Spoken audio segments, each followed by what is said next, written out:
Thank you.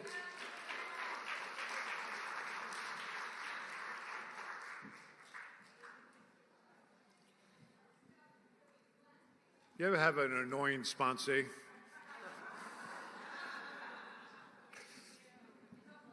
Couple? Man, is it bright up here. Do I look bald? I hope not. All right, buddy, I'm Jimmy. I'm an alcoholic. Grateful to be alive. And Roger, I got to bring this down.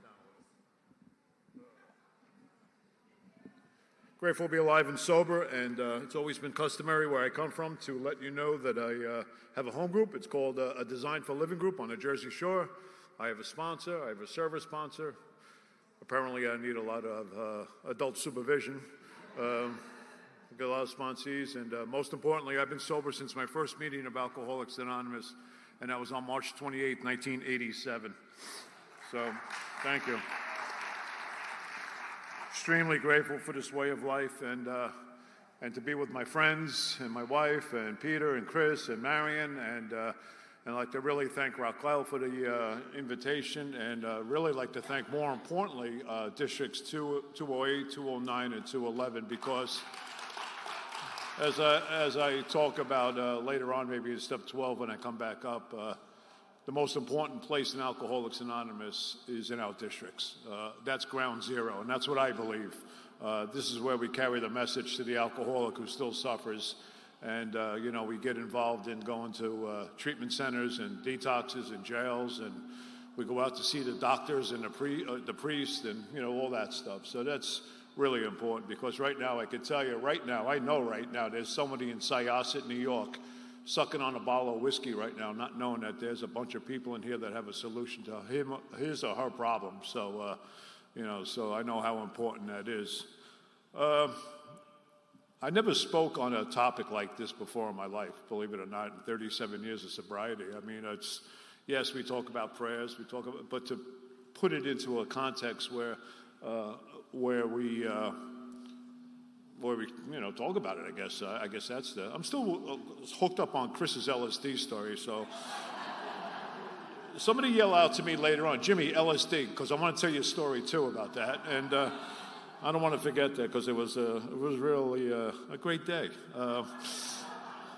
But anyway, so my plan here is to tell you a little bit about me, and then I want to share a real life experience with an inventory, because I am talking about 4 and 5, a real life experience that happened to me where prayers really became important. But more importantly, I wish there was a word between prayer and promise, and that's action. Because as we know, faith without works is dead, but prayer without action is dead also. I could pray to the high heaven to be an honest guy, but unless I really practice that behavior or that trait, chances are I won't be an honest guy.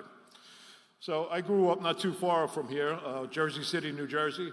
I grew up in a very blue-collar neighborhood. I grew up, I'm 66 years old. I grew up in a time when, it was just a really tough neighborhood.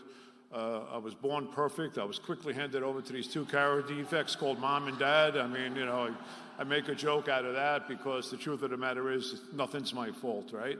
I got to blame somebody for the way I feel, and obviously my parents were the first ones out of the gate.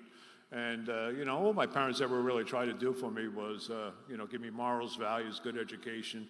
And basically what I did was I rolled all that goodness up into a ball, and I stuffed it right down their throats, and I introduced my parents to a way of life that they never even knew existed, and growing up, when I grew up, in this neighborhood, like the only requirement for membership in the neighborhood was 5 or more kids. I mean, so there was always something going on, there was always a party, there was always a birthday, christening, graduation, you name it, it was going on.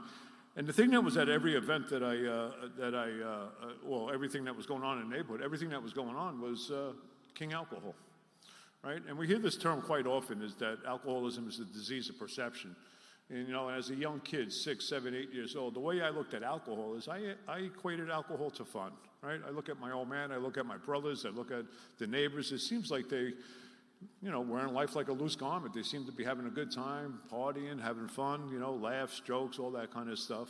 I equate alcoholism or alcohol to freedom. It just seems like everyone just let everything down, right? There was no stress, there was no pressure. We're gathered together, we're drinking, we're having a good old day, But I'm growing up in this house, and I got this guy called Dad. Cunning, baffling, powerful. Peter says that all the time. But we have the same father, out of the same mold, out of that same generation. My dad would have been 98 years old. My dad never sat me down, talked about what he felt like. He never talked about emotions, and we never had a fireside chat. We never talked about the birds and the bees. My dad was a great provider, but he was a lunatic. And I don't say that despairingly. I just say that because my dad was a guy that was just wound up tight. He was a World War vet. He had probably PTSD if we looked at it today. He was an angry guy, very angry guy, But I would watch the magic that has happened to everyone in this room. He took that first drink. And every night at 5 o'clock, my mom would make these two things called martinis and Manhattans. And, my dad would take that first drink, and he became a different guy. He became a guy that, had a few jokes, became a guy that wanted to have a catch in the backyard. He just became a different person like many of us. But don't let me fool you. There were those days. And those days looked something like this. My old man would take that first drink, and all of a sudden the plates would be flying across the kitchen chairs would be flying across the kitchen, If you grabbed one of us young kids, we'd be flying across the kitchen, So a lot of nights or a lot of days at 5 o'clock in my house, me and my two brothers and two sisters would be under the covers waiting for the tornado to blow through the house. And then we would come out. What's the matter here, Mom? The wind stopped blowing. We wouldn't talk about anything. We'd walk out in that living room, we'd walk out in that kitchen, and nothing was ever discussed in my home. Now, none of that makes me alcoholic. It makes me a kid that grows up with a tremendous amount of fear.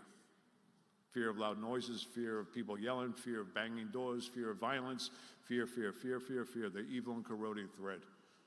I'm a guy that grows up with a tremendous amount of insecurity about myself, inadequacies about myself. It's a common theme, I think, from every podium I've ever heard someone speak from. What I am is not good enough, right? And where this comes from, I have no idea. I think that's one of the components of just alcoholism. Because as we know, alcoholism doesn't come in a bottle. It comes in my mind, and my mind is filled with a lot of delusions about a lot of things. And one of the delusions is I'm not good enough. And it's everyone else's fault why I'm not good enough.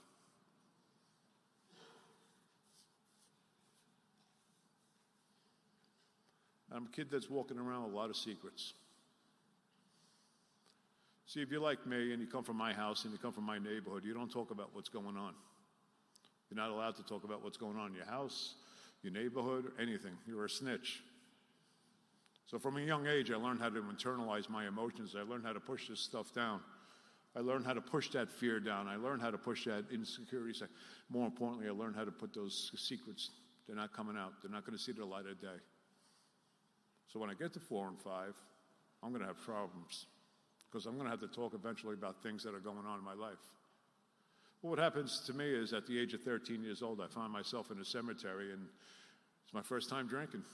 And here comes that first bottle. It's Colt 45 malt liquor. I put my hand in there, I start drinking on that Colt 45. I grabbed the neck of that bottle with so much fear because I don't know what's going to happen to me. I grabbed that bottle, the second bottle, Mohawk Blackberry Brandy. And I start drinking on that blackberry brandy. First night drinking, blacked out, puke purple, father beat the hell out of me, and my mother grounded me for life. But the hook was in, like Marion said. I found that magic elixir, that thing that just settled down this thing, whatever this thing is inside of me. It just made me at ease, taking those few drinks, hanging with the boys, doing what we do. And what I didn't realize is I just stepped on the path for the next 16 years of my life that went straight to pitiful, incomprehensible demoralization. And if you're new and you don't know what that means hell. Because over the next 16 years of my life, drinking became progressive and my behaviors became progressive. And I was a street guy from the get-go. I'm a tough guy from the streets. That's how I used to think about myself. And I started to do a lot of illegal stuff, a lot of crime, a lot of this, a lot of that. But more importantly, as I drank, my life got worse, and worse. And after 16 years, I found myself completely homeless on the streets of northern New Jersey, lower Manhattan, and full-blown alcoholic. And I don't think so. Right? And I'm not going to bore you with my story, but at the end of the rope, what happened to me was I'm living on the streets. And my intention was never to live on the streets. I remember Peter saying a long time ago, one night on the streets is just one night too many for anyone. And my plan wasn't to be on the streets. My plan was, I got married to this woman. I was under the delusion that if I just get married, everything is going to be okay, because I see everyone else in the neighborhood trying to, get a house, get a career, get kids, all that stuff. I don't understand something about me. I can't take the first drink. I don't understand that the first drink gets me loaded, right? And even when I come into the rooms of Alcoholics Anonymous and I hear you guys talk about the first drink get you loaded, I'm like, that's ridiculous. I think it's the last 20. I think it's the outside issues. I think it's all that stuff. I have no idea about that first drink concept that Chris talked about. But here I am, I walk into a marriage thinking that this will solve my problem. And I don't think drinking's the problem. I just think my life is unmanageable. My life is unmanageable. A blind man can see that, right? So I walk into this marriage, and 4 months into this marriage, I walk out of this marriage because I have the inability not to take that first drink. And I take off for Boca Raton, Florida, where I have friends down there, and I'm in this $1 million condo, and I'm looking out. I could see the beach, I could see the bikinis, I could see the boats. It looks like everything a man would want. I'm a prisoner of this condo, and I'm getting that knock at the door that we all get. The 4 horsemen of terror, frustration, bewilderment, and despair. But you see, I'm at this point in my drink where I just need to crack the seal of the bottle of Johnny Walker Red. And I don't even need to take that first drink yet, because I'm at this point in my life where I know that once I do take that drink, that grandiosity is going to come back. And when I take that drink, guess what? It's your fault. It's her fault. It's their fault. I got a list from here to the back wall of all the reasons why it's not my fault. And I eventually come back to Jersey, and that's when I decide, because I'm riddled with shame. You see, somewhere along the lines, God cracked my skull open, and he put this chalkboard in my head. And on this chalkboard, there was these 3 emotions of shame, guilt, and remorse. And it seems to me everything I've done up to my life, I'm 29 years old, it has been shame-based. The shame of not being a good, shame of failing out of college, shame of walking out of marriage, shame, shame, shame, shame, shame. Most alcoholics have shame-based identities. I'm riddled with the guilt, the remorse, the things I'm doing. I'm getting locked up left and right.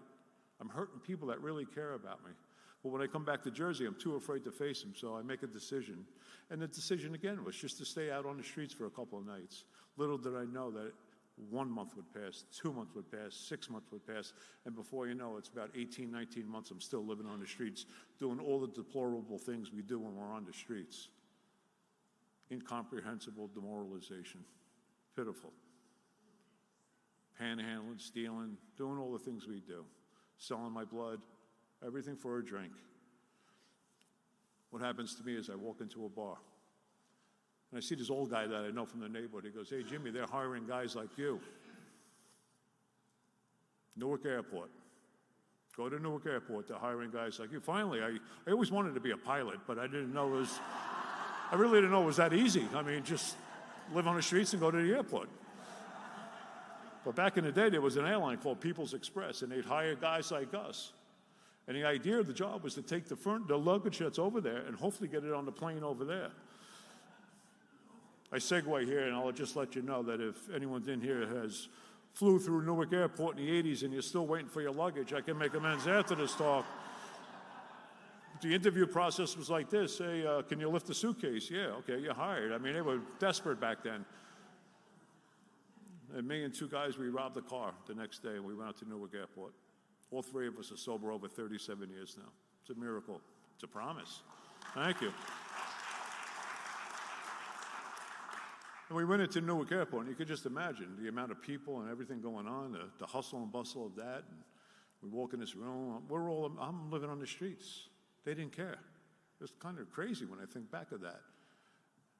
And the guy goes, "Just go sit outside." And I sit down in a chair like this, and for years I could never tell you how I felt until I came into the rooms of Alcoholics Anonymous, and eventually opened up that blue book and turned to page 8 when Bill tells about his first step experience. And I believe words that he puts to all our first step experience when he says, "No words could tell of the loneliness and despair I felt in a bitter morass of self-pity. Quicksand stretched around me in all directions. I met my match. Alcohol was my master." 29 years old, sitting in a chair with the wind blowing through my soul. I think I have a drinking problem. Wait till last to find out all the time. When all of a sudden a complete stranger sat right next to me.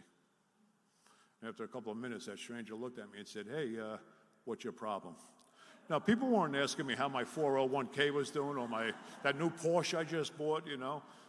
I was getting questions like that. What's wrong with you? What's your problem?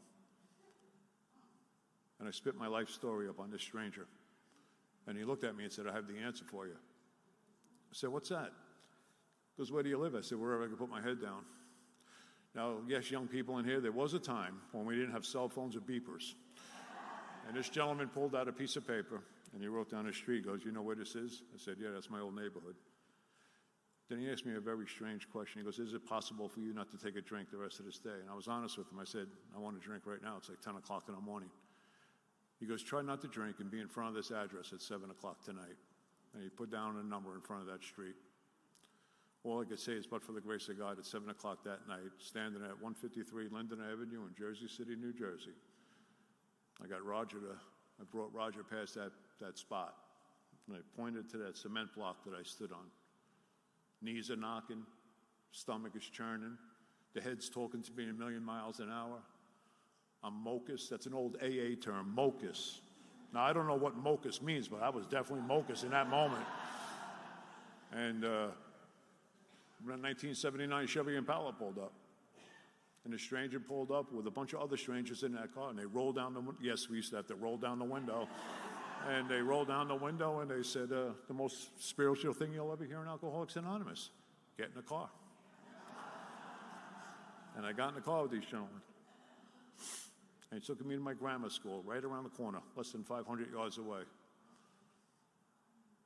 For years, I thought it was bingo. Who knew it was AA? I mean, I was kind of surprised at that, but I didn't know what AA was anyway at that point.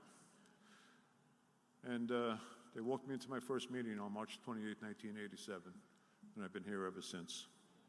And walking into grace doesn't feel like walking into grace. Felt like I was walking out of complete chaos. I had no idea what was going to happen to me. I didn't understand the enormity of what we do in here. You know, all I know is these guys said, "Come," and I followed. God was directing that whole play, and I didn't even see it in the moment. And I'll never forget walking down those stairs, and I was having all these thoughts of grammar school. I don't know why. Probably because in grammar school, I did have goals, dreams, and aspirations like everyone in this room right now. I wanted to be somebody. I wanted to do something. I didn't want to be a union worker like everyone else, even though I became a union worker. I wanted something. And though I don't know what that is, I wanted it. But at the age of 13, my parents did something to me that really changed the course of my life. And I think we all have that in our life. There's a moment. Whether it's a big deal or a little deal. Maybe this is a little deal. But my parents took me out of the public school system where I felt secure, where I felt okay, where I had friends, where we played ball in a courtyard. We did all those things. And they wanted something better for me, but I didn't see it that way. They put me into a Catholic school system on the other side of town where I knew nobody. And to talk about a square peg in a round hole, you know, I go in there and I don't know no one. And this insecurity, this fear, everything I felt when I was 6, 7, 8 years old is... And then I meet another cunning, baffling, powerful person. We call them nuns in the Catholic schools. And, you know, they're a breed of their own, you know, back then anyway. So, you know, I'm walking past that cafeteria, and I can remember. I'm 13 years old, and I'm drinking already. 13 years old. I remember walking down the end of that hall, and I could smell coffee in the air. That's being very generous. You have to be old to let you know what I'm going to tell you right now. Back in the AA world, back in those days, we used to drink a thing called Sanka. We got some Sanka drink? Yeah, that was something the astronauts drank on the moon with Tang. But for the sake of the story, it was coffee. And that's when I met the most important person in Alcoholics Anonymous. We call him the greeter.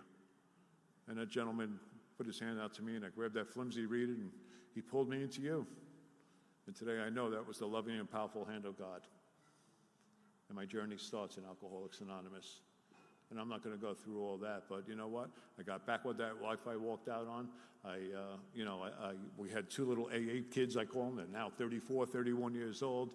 I got a union job. I bounced back really fast with my health and I had to do a lot of therapy. I had to do a lot of things to get back. But more importantly, I was going to AA every night. I had a whole bunch of young guys that I was hanging out with. It was a young person's meeting. I was 29 years old. I was the youngest guy in the group. It was like bizarre. We have like 12-year-olds showing up in my home group now, but that's the way it was back in the 80s, and I'm doing everything, and I got a great job. I don't even know how I pulled that off. I think I had a hook with somebody. But anyway, I got a house. I had a bank account. I had money in my pocket. And to the untrained eye, it looks like normal living is the solution to alcoholism. But at 5 years without a drink, I got a rope. I just need a bridge to jump off. Because I'm dying in the rooms of Alcoholics Anonymous, dying from something I don't even know what it is. I don't even understand what it is. It's untreated alcoholism. Living under the delusion that abstinence is the solution to a spiritual malady. That if I just don't drink, I'm going to be okay. Now, God bless those guys I got around with in the beginning. They were old. They were very old. They were like 45 years old. And I used to joke around saying they didn't know the difference between a phone book and a big book, but the truth of the matter is those guys were on my porch no matter what. When I came into AA, they put me up in a motel for a week. They went out and they bought me, sneakers and shirts and jeans and stuff like that. They fed me. They did the kindness of strangers. They didn't have to do any of that, but they knew that their life depended upon helping a drunk like me. And that's really our basic service, one drunk helping another. But here I am. I'm 5 years sober, and I'm dying in the rooms of Alcoholics Anonymous, and I'm at a podium one night, and I'm lying to every one of you. I'm lying because I'm afraid of what you think of me. So I'll joke around. I'll pick out lines. I'm supposed to be speaking on step 2. I'm talking about a God that I have no relationship with. And at the end of the meeting, everyone's shaking my hand. Thank you, thank you, thank you. And a guy walks up to me. I'm 6'4". He's 6'4". Looks me eyeball to eyeball and says to me, "You're screwed," in a little bit saltier language. And I want to start a fist fight in the rooms of AA because I don't know how to face confrontation without violence. I don't know how to face resistance without resistance. But I take a step back and I looked at this man in his eyes and I said, "You're right. I need help." And I find myself in a railroad room apartment that next day. And I'm getting a spiritual test, maybe a test that some of you guys have gotten. And the first question he asked me is, "How long can you hold your breath?" How long can you be in a 12-step program and not work the 12 steps? What does your relationship with God look like? Well, I believe in God. I'm a Catholic. I guess I believe in God. But what does God have to do with any of this? What makes you alcoholic? The best I could stammer out of my mouth in that moment was, I drink too much. No idea about what Chris talked about, the physical allergy, the mental obsession. I had no idea about what I was up against. Then he asked me a question that a lot of you guys might not believe, but this is the way it was in my neighborhood back then. He said, "Where's your big book?" And I looked at him and said, "What's a big book?" And I'm sure they were on the podium. And by the way, I'm glad the 4 judges didn't show up tonight.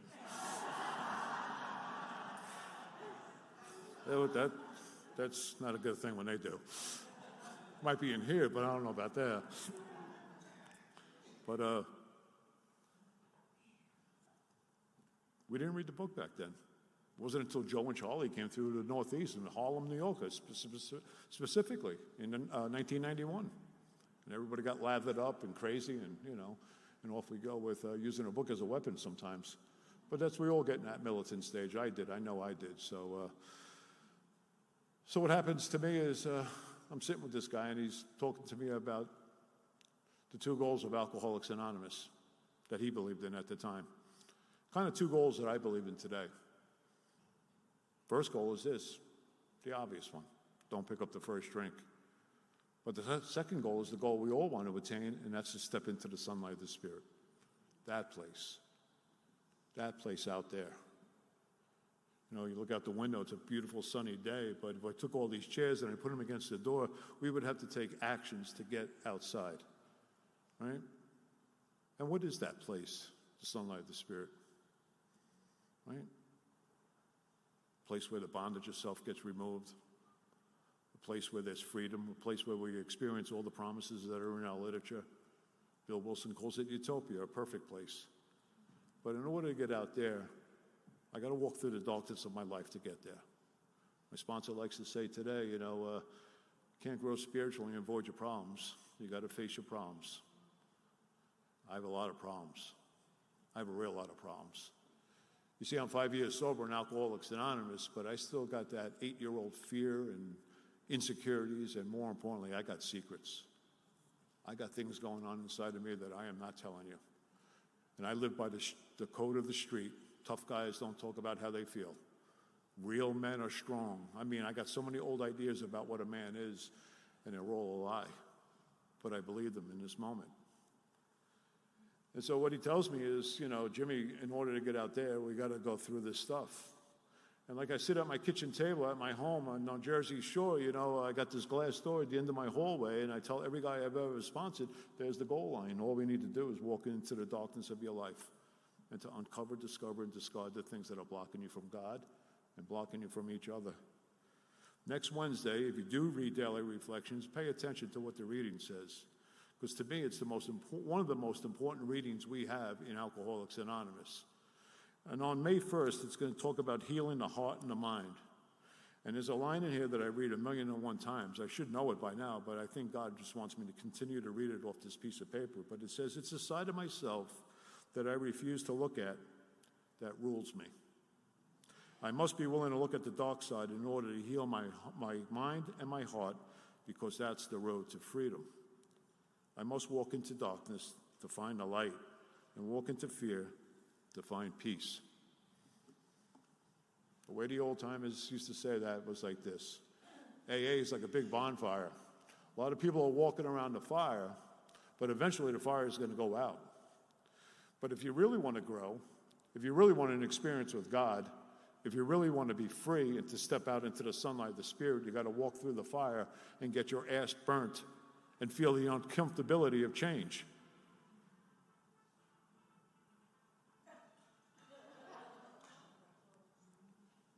You're welcome.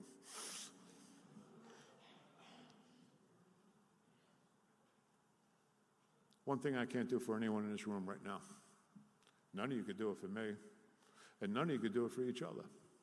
And that's put willingness inside you. Willingness is an inside job. And what makes us willing? Circumstances. Being sick and tired of being sick and tired. Or as my good friend Ralph likes to say, a good whooped ass. And I was willing to go in. I was willing to go into the darkness and start doing what we're talking about here, inventory.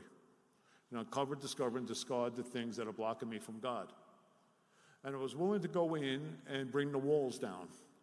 And I don't know what your walls are, but I'll tell you about my walls. I got the walls of blame. It's everyone's fault for the way I feel. I got the walls of alibi and excuses, right?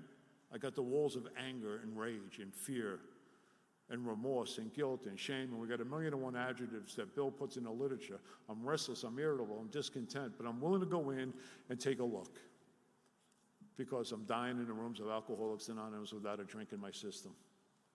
And the first time I went through the book, I sat with this guy, Bill Grace, from St. Paul, Minnesota, the same place my sponsor comes from today, ironically.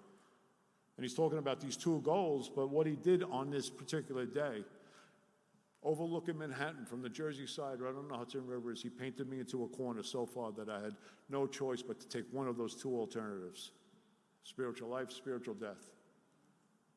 And I was willing to try this spiritual life, even though I don't understand what this is all about. So that decision that we make in the 3rd step, a decision to what? Work the rest of the steps? What? A decision to turn my will and my life over to the care of God? I like to say it's a decision to walk into the darkness, to look at these things that I've never looked at, and to share these things with another man, and to do something I thought was a weakness in the rooms of Alcoholics Anonymous, and more importantly, a weakness on the streets. I had to become vulnerable. Little did I know that's strength in disguise. Because when I let another man into my life, I was able to talk to this guy on a level that I've never talked to any man in my life at the age of 29 years old. At this point, what am I saying, 32 years old. I'm still walking around with this. Old-timers used to say that alcoholism is nothing more than a soul sickness caused by a separation from God and a disconnect from each other. I got so much blockage here. The channel is not clear. I got to get this inventory done. And I go through this inventory and my life gets unbelievable. I start to look at things I never looked at before. I start to share this stuff. I had the most powerful experience in my first original fifth step. I've done many since, but that first original fifth step. And I'll talk about that in a little bit. But I'm going to tell you about in this time, because I do want to get to the prayers and the promises, because I took the effort to look up the prayers and the promises. We were like, the three of us, like kindergarten, like, what are we doing? Like, but this is the route I'm going. So, and I asked my wife permission on this one, which is very important, my wife, Mary Beth. Because I'm going to talk about a thing that happened in my life sober. And it's embarrassing, it's shameful, it's, let me just tell you about it. So I get back with this wife, and and we have this life, and the outside looking in, it looks like a great life. But you see, like that water right there, we live on the beach down in Jersey, on the shore. I could take my boat on that water, face it east, see the sunrise every day. You can see the curvature of the earth, right? It's one of the most spectacular things you'll ever see in your life, the sunrise. But what I don't notice, because I'm looking that way, is that I'm drifting. I'm drifting from town to town to town. And we do exactly the same thing in our recovery sometimes when we're not paying attention. And I wasn't paying attention. And all of a sudden, I fell for the biggest trap that we have in the rooms of Alcoholics Anonymous. I fell prey to comfortability. All of a sudden, overtime became more important. Being a baseball coach, being a basketball coach, nothing wrong with that stuff. It just overcame my primary purpose. And little by little, I was drifting in the rooms of Alcoholics Anonymous. Aren't we the last ones always to see that? Starting to have problems at home. Starting to have a lot of fights, a lot of financial stuff, a lot of blame. You see, when you walk around with a grievance, and you walk around with anger, and when you walk around with rage inside of you, one, it's never your fault, so you're always blaming her. Two, you take everything personal. You make it all about you, the self-seeking character that I am. And three, I live under the delusion that I can control the situations that are going on in my life. Meanwhile, I'm getting separate from God, separate from God, separate from God, separate from my sponsor. All of a sudden, I'm telling everyone about 30% of what's really going on in my life. And I'm justifying it by saying to myself, well, I go to meetings, I sponsor guys, I do some service work, blah, blah, blah, blah, blah. But the truth of the matter is, I can't get honest with myself about my behavior. And what happens is I walk into the arms of a woman in A who understands. I'm 10 years sober at this point. This is 27 years ago. That's a long time ago. It's a quarter of a century ago. And I started an affair with this woman. July 8th is my son's birthday. July 9th is my daughter's birthday. July 10th, the cops took me out of the house, 10 years sober, because I'm a lunatic. I have become my father. I'm filled with rage, I'm filled with anger, I'm filled with all this stuff. And I'm in this relationship with this woman, and I'm living a double life that we read about in our fifth step. And what I can tell you is, over the next 3 years of my life, I just got angrier and angrier and angrier, because I had to protect, one, my ego and my pride and my reputation. I started to live this double life. I lied to my sponsor all the time, told him about 20% of what was going on. Wasn't honest with you. Walk into me, Jimmy, how you doing? Yeah, everything's great as the veins are about to pop out of my neck. It's a terrible way to live in the rooms of Alcoholics Anonymous, this double life. And at 13 years sober, I threatened her. And she called 911. I didn't know they show up no matter what. And I get hauled off, 13 years sober, filled with rage, filled with anger. And what happens to me is I walk in a bar one night, 13 years sober.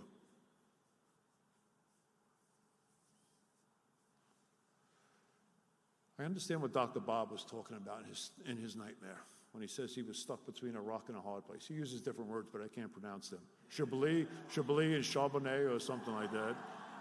Isn't that wine? I don't know. Two mountains somewhere. I don't know. But I'm stuck between a rock and a hard place because I don't want to drink, but God damn it, I need a drink. I need a drink. And I walk in a bar, and I order a drink. 13 years sober. Bartender puts it on the bar. I don't want that drink. I want that drink. I don't want that drink. The devil and the angel popped out in my shoulders. I want a drink. I don't want a drink. Please, God, help me with this. When all of a sudden, I don't even know how long it was, 20 seconds, 20 minutes, it was like I was in a blackout. My hand goes around the glass and pulls it back. And when I look, the bartender just happened to be a member of Alcoholics Anonymous. What are you doing? Throwing my life away. The ego is one of the most powerful things that we wants us. I think it just wants to destroy us, to be honest with you. Here's my ego 2 weeks later. I'm almost ready to drink 2 weeks earlier, but then I walk into a workshop that he's doing, Peter, down a block from my house. I never met the guy. I don't know who he is. And he's talking the way he talks. And in my mind, I'm saying, this guy's too good to be true. Are you kidding me? See the ego? I wanted to kill myself, but now I'm judging. It's kind of weird, isn't it? What else are we going to do? Judge, right? Make a long story short, I got to write inventory. I got to go through the steps again. I got to walk back into the darkness of my life. Because this is not a one-shot deal. I just can't walk into inventory once and, like we say all the time, I can't stay full on a meal that I ate 27 years ago. I got to continue to do this thing of uncover, discover, and discard the things, the wedges between me and God and me and you. It's constant. There's no coffee breaks in AA. There's no coffee break in recovery. The minute I stop doing what we're doing, I start to slide backwards. So I know I have to do an inventory on this woman. It's eating my lunch. It's eating my lunch. And I got these grievances towards her, and I believe they're justified because when she called the cops on me, she got a restraining order against me. So now I got a restraining order. I haven't had a restraining order since I don't even know. She brings me to court. And I'm in the courtroom in Jersey, and I'm looking down a hall, and I'm with a couple of guys that came with me, and I see her talking to her lawyer. I didn't have a lawyer. I'm thinking in my mind, okay, I learned my lesson. My anger got the best of me. They're just going to let me go. So delusional. I walk in the courtroom, and she drops a bomb on me. And all of a sudden, the judge is holding an AA meeting book from Jersey with a red highlighter, and he's circling meetings. You're not allowed to go to this one. You're not allowed to go. And I'm like, looking around. Who are you talking about? Me? And he bans me from about 5 AA meetings. Who the hell gets banned in AA? That's like, really? And I get banned from going to a few meetings. And I have hatred beyond hatred. I have anger that is so intense that I just want to really do something wrong. But I write this inventory. Column 1, her. Column 2, I got a boatload of reasons. Column 3, the 7 areas of self, how this has affected me, right? Column 4, first time in my life, I started to see me a little bit more clear on paper, right? How self-centered I was, how I used her for her, not only emotionally, financially, sexually, every possible way I used this person, right? I couldn't see that when I was in the midst of it. Sounds kind of ridiculous saying that, but we're blinded by that stuff. My alcoholism puts a veil across my eyes. I can't see the way I'm living my life at times. My dishonesty, my fear, all that. I start to get a good picture of that. And then I'm asked to bring that into prayer and to pray for that person. And one of the first steps in here, or one of the first prayers in here, is we ask God to help us show him the same tolerance, pity, and patience that we would cheerfully grant a sick friend. When a person is offended, we say to ourselves, this is a sick man or woman. How can I be helpful to him? God, save me from being angry. Thy will be done. I wish I could just say I clicked my heels and that was good. It wasn't. Whenever I saw someone that looked like her, sounded like her, saw commercials that reminded me of her, read a paper that, I was right back into full-blown anger. So it was suggested to me that just maybe go into Gwen Law's story. If you don't know who Gwen Law is, it's back of the book, Freedom from Bondage, a woman from California. I've heard so many people say, that's not going to work. That's not going to work. And if you're not familiar with that, turn to page 551 in your book. I didn't think this was going to work for me. And I want to read this because this is really important. If you have a resentment you want to be free of, you will pray for the person or the thing that you resent. You will be free. A promise. If you ask in prayer for everything you want for yourself to be given to them, you will be free. And what started to happen was I started to read this prayer. It's not going to work for me. It's not going to work for me. It's not going to work for me. I've heard people in AA say that prayer, that's a story, it's ridiculous. That's never going to work for a guy like you, right? But I started to pray for her that she would have good health and good sobriety and good relationships and all those attributes that I was trying to bring out of my own self, right? And even though I didn't believe it, I kept on saying the prayer every day. It says, ask for their health, their prosperity, and their happiness, and you will be free. Even when you don't really want it for them and your prayers are only words and you don't mean it, go ahead and do it anyway. And do it every day for 2 weeks, and you will find you have come to mean it. And to wait for them, you will realize that where you used to feel bitterness and resentment and hatred, you now feel compassion, understanding, and love. I wish I could tell you it was 2 weeks. But I was persistent. I got into a routine of prayer and meditation on a daily basis. And every day of that, in my morning prayer, I would pray for this woman, that she would have happiness and sobriety and contentment and prosperity and, every other positive attribute in her life. And it wasn't 2 weeks, but in 2 months, I woke up one morning and I said this prayer, and I felt something I've never felt in a while. And that was the presence of God inside of me. The wall came down. There was a sense of okayness within me. There was a sense of, I'm not angry. I'm not bitter. I don't resent. I'm not holding a grievance. I started to experience what the fourth step talks about when it says we realize something we never realized before. And that's not in here. It's in here, in the soul. Because we all suffer from a soul sickness, separated from God and each other. But being persistent and praying and bringing this to God on a daily basis, it got cracked open. And all of a sudden, I didn't have all that hatred towards her. What I realized that she did something that she needed to do for herself, and that's protect herself from a guy like me. And see, when I'm in a deep resentment, when I have a grievance, when I have anger, I can't see the other person's mistakes, faults, wrongs. I took everything personal because when you're angry, that's what we do. That's what I do. And all of a sudden, I became willing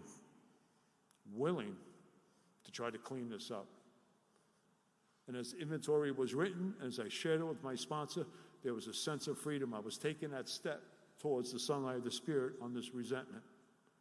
One of the great lines we have is at the end of We Agnostics, when we disclose ourselves to Him, or I can't remember the line now. Exactly, whoever said that. The closer I get to God, the more I see. And as I started to uncover, discover, and get the stuff that was blocking me from a real higher power in my life, I was starting to feel that freedom that we feel. The promises were coming. And what are those problems? We have begun to learn tolerance, patience, and goodwill towards all men and women, even our enemies. For we look at them as sick people. And not sick in the sense of sick with whatever kind of cancer or anything like that. But aren't we all emotionally sick at times? Aren't we all disconnected from God at times? Aren't we all judgmental at times and gossip at times and all those character defects? Why? Because I live under the delusion or the illusion that my character defects have value. I think anger works for a guy like me sometimes. Because I know that if I get angry enough, I could push my wife away. But see, we're all manipulative in one way or another. I know that I could use my anger to pull her in and give me what I want. Self-seeking behavior. And I started to see the light with that. I wrote a fear inventory. Fear revolves around three things. not getting what I want. What did I want in this relationship? I wanted security. I wanted emotional security. I wanted physical security, sexual. I wanted financial security. And the fear of losing all that, because you see, walking out on a family like I did, walking out on an 8-year-old and a 5-year-old on July 10th, when they looked at me and said, "Dad, where are you going?" and never to go back into that house again. I have morals, I have values, and I easily tossed all that to the side for something that's out there that I think is going to fix this thing inside here. I pushed my kids across the bar for a spree. I pushed my marriage across the bar for a spree. And I didn't take one drink of liquor. So is alcoholism in a bottle, or is it in my mind?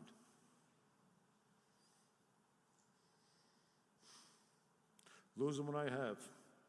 I'm so delusional, I think I have a reputation in AA.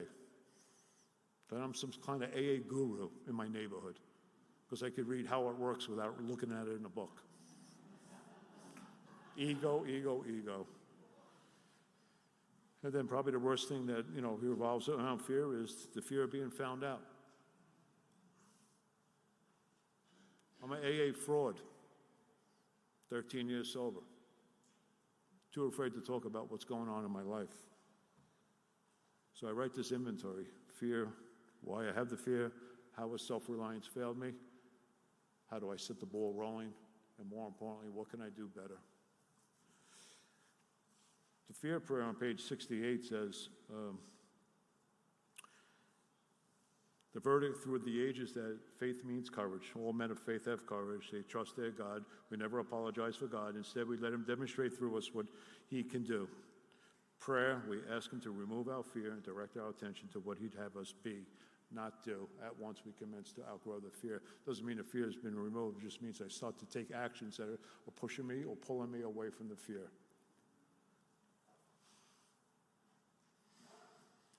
I'm a reactor to fear. Fear pops up, I react. And what the prayer is asking me is pause. Pause. Let's take a snapshot of what's really going on. Don't be a reactor of that. Bring it into prayer, bring it into meditation. Take a pause and get quiet and see where God directs you in that fear. I like to tell a stupid story, like it's like going to your mailbox, right? And you see all of a sudden, I pull out all the bills and I'm like in financial fear immediately. Boom. What do? I borrow money I don't have. I steal money off my credit card. I do everything to pay the bills. And I think I'm free until 30 days later when the bills are back and those other things that I used to. So what it's asking me is to pause. Bring it to prayer. Bring it to meditation. Bring it to conversation with sponsors and friends and the network of people that are around your life. And get present. Because when I'm in fear, I am not present to the moment. I'm always in tomorrow. Heard a great story a long time ago about God in a box. Everyone know what God in a box is? Take a calendar. Each day's a box on the calendar. Today's what? I don't even know. Saturday, I think. When you're retired, you don't even care what today is. Every day is Saturday when you're retired. April 28th, I think. 27th. Worst invention ever, this Apple Watch, but that's another story altogether. April 27th, present to this moment, present with you, present with my friends, present with God. But I got a mind that wants to go on trips. And I'm going out to California next week, so let me go into Wednesday about the flight. Let me start thinking about that flight. I'm a golfer, so I'm playing at Torrey Pines on Friday. Let me start thinking about that. Then we're doing this workshop on Saturday like this, and before you know it, I'm out of April 27th. But what the free prayer is saying, Jim, or God is really saying, Jim, I gave you free will, so just enjoy your trip. But when you really want me and need me, come back to April 27th, because that's where I'm at in this present moment.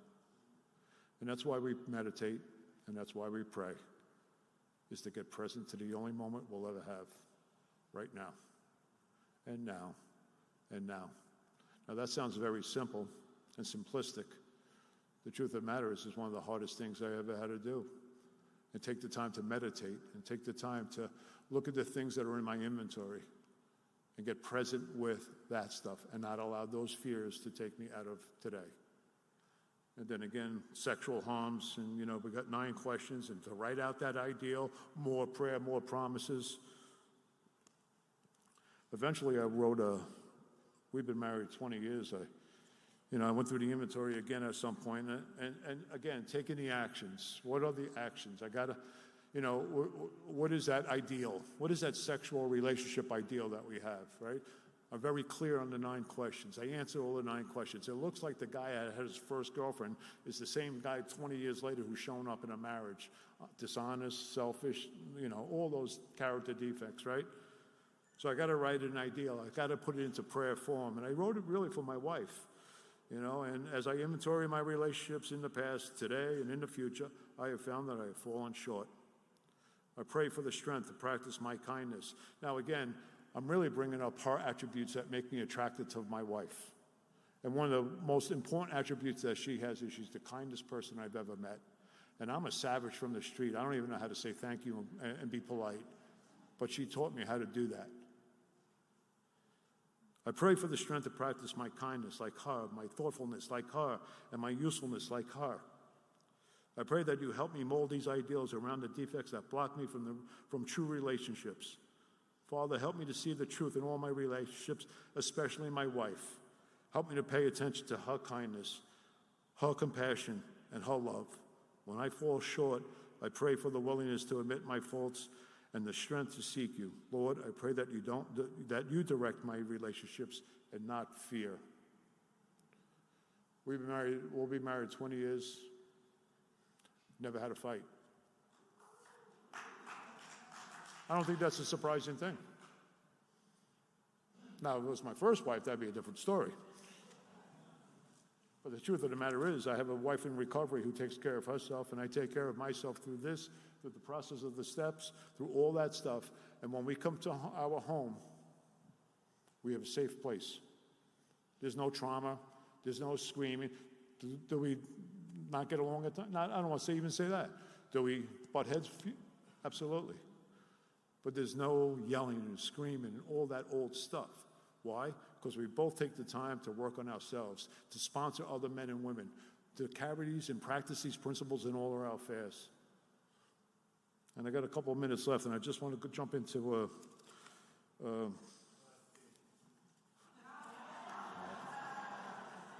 right, I'll tell that real quick. Can I, what time's lunch? 12:30? Oh, I got 5 minutes. All right, thank you, Chris, for this. Let me take a drink first. Now, this is a stupid story. But back in Jersey City, back in the day, we had some lunatic politician that thought it'd be a good idea for all the bars in Jersey City to march in the St. Patty's Day parade, right? This is unbelievable. We're all going to march. So, we all line up. Back then, it was like the second biggest parade after New York City at one point. So, you have everyone lined up. You got the bands, the politicians, the Girl Scouts, the Boy Scouts, all the civic community groups and all that kind of stuff. And at the end, they put all the bars. And we're just back then drinking and driving, right? We all have our trunks open, coolers. We're drinking. Every bar had to pick a flag bearer to carry the bar flag. Now think Olympics, just like the Olympics. So they come to me in the bar and they say, Jimmy, we want you to be the flag bearer for this bar that I hung out in. This is like hitting lotto, right? This is the greatest thing that could ever happen, being the flag bearer. So I make a decision this day. Looking back, it wasn't a very good decision, but I go down to my father's basement, under that stairwell, under those spider webs, and I find a can of Kelly Green lead-based paint, and I paint myself head to toe Kelly Green. Now, this is the kind of paint that you will paint the foundation of a building, right? Second thing I do, and again, I have total respect for singleness of purpose, but I drop a hit of acid. Yeah, that is weird. Well, so let me just paint the picture for you. Big parade, walking down Kennedy Boulevard in Jersey City. I got the flag. I'm green from head to toe. I had hair back then. It looked like my finger was in an electric socket. It's straight up. I'm drunk, I'm tripping, and I'm having the greatest day of my life. Get back to the bar. Some Irish lady comes up to me, got the brogue. She goes, Jimmy, you must be so proud of your county. And I think she's talking about one of the counties in Jersey. I said, what are you talking about? I'm from Hudson County. She meant Ireland. So then she says to me, Jimmy, I'm so proud, you must be so proud of your heritage. And I looked at her and I said, what are you talking about? I'm Polish and Hungarian. Now, I tell that story for a reason, because aren't we all chameleons? I said, I like to say that, who's a chameleon here? And I don't see any hands go up. And then I say, anyone ever pretend to be someone they're not? And so that's my tripping story. I know, it's not as good as Chris's. But that would have been interesting, the Lincoln Tunnel. Last minute, prayer in the fifth step. Most powerful time I have ever had was my original fifth step. But we thank God from the bottom of our heart that we know Him better. How do we know Him better? We get honest with ourselves and we get honest with another man. We become vulnerable to this way of life. And we talk about the things that are blocking us from God and the things that are blocking us from each other. My original fifth step was so powerful. But I'll tell you a story because it's popping in my head. I just told the story recently. I'm with Peter in his old home group. This is 24 years ago. And it was up in Union, New Jersey. And he comes up to me, he was heading down to Texas, and he comes up to me and goes, I need you to listen to that guy's fifth step. And I'm looking, and it was, and no disrespect, the guy was an Orthodox Jewish man. I might be ignorant in how I said that, but he didn't look like me. And I see Peter walking down to him, and he points to me, and I could just see the guy put his head down and go like that, right? So he can't do Saturdays, so I had to meet him on a Sunday, right? And he comes to my house, and I can't even believe the wall of cement that was between me and this guy. He's not like me, I'm not like him, but I'm willing to do what he tells me to do. And we sit down, we start to talk. Guys, I can't tell you the power of this stuff. All of a sudden, he's talking to me about things that don't leave his community. All of a sudden, he's talking to me about things that don't leave his family. All of a sudden, I'm talking about things and secrets and stuff just like him. And before you know it, we're having a moment like I've never had before. I've listened to so many fifth steps, but this is so different than any fifth step I've ever heard in my life. And he didn't have a car. His wife dropped him off at, and I said, okay, we're going to take the hour, go on my back deck and go sit there. I'm going to go up, take a shower. I'll meet you back here in an hour. And he did what he had to do, page 75, took the hour, read the first 5 proposals, stones properly in pace. All of a sudden, I'm sitting at my kitchen table, and this guy walks in, and there's a light around him, an actual light around this guy. This guy has been transformed.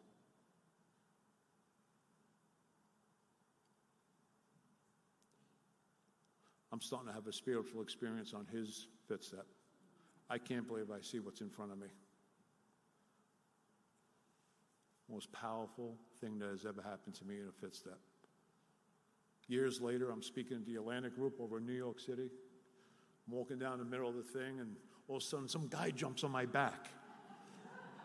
Looked like I just robbed a jewelry store. It's a Jewish guy. I'm like, what are you? The light was in. And that's what we're talking about here. The light was inside of me. The light was inside of him. But as quick and as easy as it is to step out into the sunlight of the Spirit, that light can get extinguished. Because about 6 months ago, I'm speaking at a meeting somewhere, and I see a guy shuffle in with a woman. And he sits like right over there. End of the meeting, he comes out to me, he goes, do you remember me? I said, you look familiar. He goes, and he told me his name, and I knew immediately. I got 2 days back, I'm dying. So why do we do a fourth step? Why do we do a fifth step? Why do we do all the steps? It's to stay in the sunlight of the Spirit. And with prayer and meditation and action, these promises come true. We pocket our pride and go to it, illuminating every twisted character, every dark cranny of the past. Once we have taken this step, withholding nothing, we are delighted. We can look the world in the eye. We can be alone in perfect peace and ease. Our fears fall from us. We begin to feel the nearness of our Creator. We may have had certain spiritual beliefs, but now we begin to have a spiritual experience. The feeling that the drink problem has disappeared will often come strongly. We feel we are on the broad highway walking hand in hand with the spirit of the universe. What a deal. Thank you.